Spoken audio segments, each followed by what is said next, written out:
A ver, todos creemos que la empatía es súper importante, ¿verdad? Pero si somos sinceros, ¿cuántas veces al día realmente la practicamos? Es curioso, ¿no? Porque algo que parece tan humano a veces se siente casi imposible de alcanzar. Bueno, hoy vamos a meternos de lleno en este tema usando las ideas de Catarina Manassís para entender mejor esta virtud tan complicada.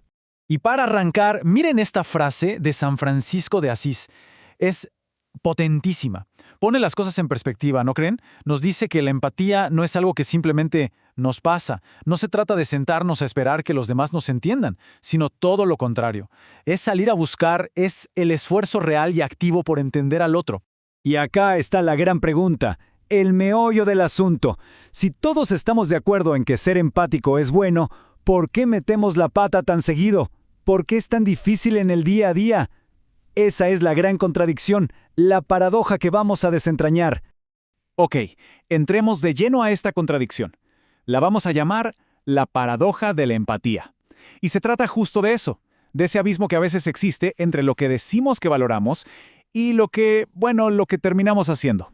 La autora nos cuenta una anécdota súper cotidiana, de esas que nos pueden pasar a cualquiera. Imaginen la escena. Está apurada, frustrada y trata de pagar un simple café con un billete de $50. Obviamente en la cafetería no se lo pueden aceptar, y ella ¿qué hace? Se impacienta. Pero lo increíble es la reacción de la barista, que en lugar de molestarse, le ofrece pagarle el café. ¡Wow! Un gesto mínimo, pero que nos muestra de frente cómo fallamos en las cosas más pequeñas. Bueno, dejemos atrás el café y vayamos a una situación mucho más seria. Una donde la falta de empatía no fue solo un mal momento, sino que tuvo consecuencias, de vida o muerte. Esta historia es dura, pero nos obliga a ver cuál es el costo real de no lograr conectar con el otro. Pensemos en esto. Es viernes por la tarde. La autora era en ese momento una médica residente de psiquiatría. ¿Y cómo está? Muerta de cansancio después de una semana eterna. En su cabeza solo hay una idea, una meta fija, que empiece ya el fin de semana. Y en medio de todo ese cansancio aparece Marvin, un paciente que sufre una depresión muy fuerte, pero que acaba de recibir el alta para pasar el fin de semana en su casa. En teoría, era una buena noticia, un paso importante en su tratamiento. Pero aquí la cosa se complica. La enfermera que cuidaba a Marvin se acerca a la residente y le dice, preocupada: «Él se ve distinto. Tengo un mal presentimiento. Lo siento en los huesos». Una advertencia que no venía de un monitor ni de un análisis, sino de la pura intuición. Y para la residente, en ese momento, fue solo una interrupción molesta. ¿Y qué hizo la autora? Pues, con la cabeza puesta en irse a casa, hizo la entrevista como un trámite más. Sacó su lista de preguntas de siempre, una tras otra, de forma mecánica. No hubo una conexión real. Marvin no era una persona en ese momento. Era el último pendiente en su lista de tareas antes del fin de semana. Marvin se fue del hospital. Y poco tiempo después, se arrojó de un puente. Un final terrible, devastador.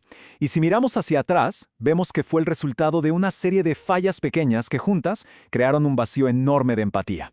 Entonces, ¿qué fue lo que pasó ahí? ¿Por qué no pudo conectar? Vamos a analizar esas barreras internas que nos impiden ser empáticos justo en los momentos más importantes. Porque, ojo, no se trata de decir ella era una mala persona, para nada. Se trata de entender los factores muy humanos que nos pueden bloquear a todos.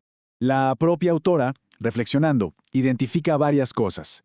Primero, el cansancio extremo por el exceso de trabajo. Segundo, esa fijación mental con un solo objetivo: quiero que sea fin de semana. A eso se sumó la molestia por la advertencia de la enfermera, que le pareció muy vaga, ¿no? Poco científica. También está la presión de la cultura médica, que a veces te empuja más a poner etiquetas que a conectar de verdad. Y claro, la inseguridad de ser una novata en su campo. Y aquí viene la parte fascinante, lo que pasa en nuestro cerebro. Resulta que tenemos dos sistemas que compiten. Por un lado, la respuesta de lucha o huida, que se activa con el estrés, el enojo, el miedo, como le pasó a la residente. Y por otro, la respuesta empática. El problema son como el agua y el aceite. Cuando una se enciende, la otra, ¡pum!, se apaga. El cerebro se pone en modo sálvese quien pueda, y esa habilidad para meternos en la historia de otra persona simplemente se desconecta. Pero bueno, no todo es tan desalentador. De hecho, aquí viene la mejor parte. La empatía no es algo con lo que naces o no naces, no es un rasgo fijo. Es más bien como un músculo, una habilidad que se puede entrenar y cultivar. Así que veamos cómo crece y qué podemos hacer para alimentarla. La autora nos comparta otro recuerdo, uno de su niñez. Tenía 6 años y se sentía muy ansiosa. Y su abuela, bueno, su abuela no era de esas personas que se sientan a hablar de sentimientos o a darte un sermón. ¿Qué hizo? Algo mucho más simple y poderoso. Sacó un libro de acertijos y se sentó con ella a resolverlos, juntas. Y en ese momento, sin hablar para nada de la ansiedad, la niña se sintió completamente entendida, se sintió fuerte, se sintió segura. Es una lección increíble, ¿no? A veces, la empatía más profunda no necesita palabras, solo necesita una acción compartida. Y esto nos conecta con una idea clave, la autocompasión. Cuidarnos a nosotros mismos. Eso que la residente no pudo hacer ese viernes por la tarde, no es ser egoísta, para nada. Es, de hecho, un requisito indispensable para poder cuidar a los demás. Piénsenlo como un tanque de gasolina. Si el nuestro está vacío, es imposible llevar a nadie a ningún lado. Nuestra propia manera de enfrentar los problemas también influye un montón en nuestra capacidad de ser empáticos. La autora nos presenta dos ejemplos, dos estilos opuestos. Por un lado está Hank, el que se queja por todo y siempre necesita que lo cuiden. Por el otro está Lois, la súper independiente, la que odia pedir ayuda y se las arregla sola. Ojo, ninguno es mejor que el otro, pero ambos pueden ser un obstáculo. Hank, por estar demasiado enfocado en sí mismo, y Lois, porque le cuesta reconocer y aceptar la vulnerabilidad en los demás. Y todo esto nos lleva a la reflexión final. Una metáfora muy potente sobre la vida, sobre el camino que nos toca y sobre todo sobre las decisiones que tomamos mientras lo caminamos. Porque la empatía no es una meta a la que llegas y listo, ya está, eres empático para siempre. No. Como bien lo sugiere la idea central de este material, es un viaje, un proceso que nunca termina, una práctica de todos los días. Para cerrar, la autora usa una imagen genial, un laberinto. Pero no el típico laberinto donde te puedes perder, con muchos caminos y callejones sin salida. No, este es un laberinto de un solo camino. No hay pierde. La única opción es seguir caminando hacia adelante.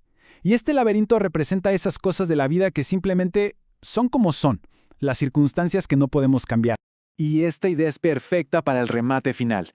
Porque, si lo pensamos, gran parte de nuestra vida es así, es un camino ya trazado por cosas que no controlamos. Entonces, ¿dónde está nuestro poder? ¿Cuál es nuestra verdadera elección? Está en el cómo. ¿Cómo decidimos caminar ese sendero? Si lo vamos a hacer apurados, molestos, enfocados solo en nosotros, o si vamos a elegir caminarlo con empatía, con calma, dándonos cuenta de quiénes están caminando al lado nuestro. Al final del día, esa es la única elección que importa.